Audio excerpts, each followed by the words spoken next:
National Weather Service in Chicago has issued a flash flood warning for southeastern Weather Service. The National Weather Service in northeastern Illinois.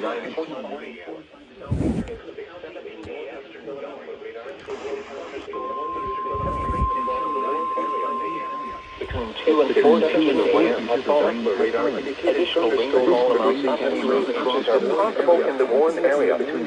Flash flooding is ongoing or expected to begin shortly. Central Will County in northeastern Illinois until 9.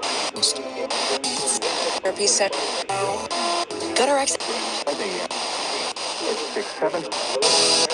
Gig speed. All amounts up to 2 inches are possible in the warned area. Tinley Park, Oak Lawn, Romeo, Calumet City, Woodridge, Chicago Heights, Rosewood, Lansing, Oak Forest, Army. Flooding is ongoing or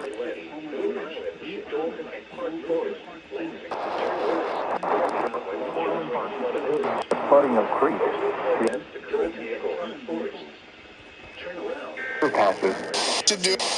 Blue Island. Chicago. Buy another.